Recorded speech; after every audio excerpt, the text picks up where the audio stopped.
அன்புள்ள சகோதர சகோதரிகளே, இன்று நற்செய்தி நோன்பை பற்றியது. யோவானின் சீடர்கள் இயேசுவிடம் போய், நாங்களும் பரிசேயரும் நோன்பிருக்கிறோம், நீங்களும் உங்கள் சீடரும் நோன்பிருப்பது இல்லையா?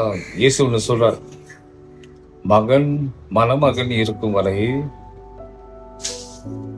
மக்கள் மகிழ்ச்சியாக தான் இருப்பார்கள்.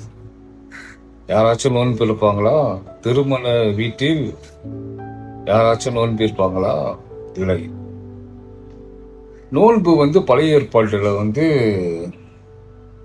மிசியா வருவதற்காக, தன்னை ஆயத்தப்படுத்துவதற்காக, மிசியா வரணும், அதற்காக ஒரு வேண்டுதல் போல இந்த நோன்பு இருந்தது. நற்செய்தியில் நாம் பார்க்கலாம், சிமியோன் ஆனா இருவருமே ஆலயத்திலிருந்து நோன்பு இருந்தார்கள். ஆனால் மிசியா வந்து விட்டார். இயேசுதான் மணமகன். இறை அரசு ஒரு திருமண விழா மாதிரி.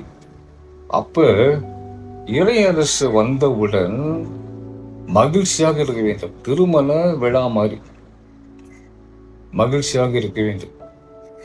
ஆனால் ஒரு காலம் வரும், அப்போது நோன்பு இருப்பார்கள். எப்பெல்லாம் இயேசு பிடிப்பட்டு சிலுவையில் அறையப்பட்ட போது நோன்பு இருப்பார்கள். ஆகிய அன்பு சகோதர சகோதரர்களே, ஒவ்வொரு காலகட்டத்திலும் நாம் சில காரியங்களை செய்வோம். நோன்பு இருக்கும் காலம், மகிழ்ச்சியாக இருக்கும் காலம். இந்த தவ காலம் நாம் நோன்பு இருப்பதும், ஜபத்தில் ஈடுபதும், தான தர்மம் செய்வதும் நம்முடைய பழக்கமாக இருக்கிறது. ஆகவே நாம் எதற்கு நோன்பு இருக்கிறோம்? சில பேர் உடலை இழைப்பதற்காக நோன்பு இருக்கலாம். ஆனால் நாம் நோன்பு இருப்பது நம் மனதை ஒருநிலைப்படுத்தி, கட்டுப்படுத்தி, இறைவனிடத்தில் செல்வதற்கு, உணவை ருசியை விட்டு இறைவனுக்காக நாம் ஒருத்தல் மாதிரி செய்து இறைவனோட, இயேசுவோட பயணம் செய்வதற்காக தான் நம்முடைய நோன்பு.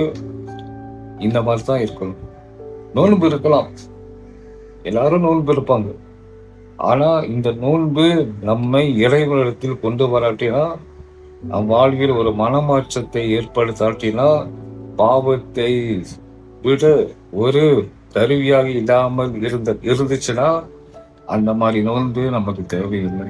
அது நோன்போட அர்த்தம் இல்லை, நோக்கமும் இல்லை. நம்முடைய நோன்பு மனம் மாற வேண்டும், சிந்தனை மாற வேண்டும், இயேசுவோடு பயணம் செய்ய வேண்டும், பாவத்தை விட வேண்டும். பாவம், கோபம், ஆத்திரம், வெறுப்பு இவை அனைத்தையும் விட்டுட்டு இயேசுவோடு பயணம் செய்யறது, இதுதான் நோன்பு. ஆகவே இதை செய்ய நாம் முயற்சி செய்வோம். ஆண்டவர் நம் அனைவரையும் ஆசீர்வதிப்பாராக. ஆமென்.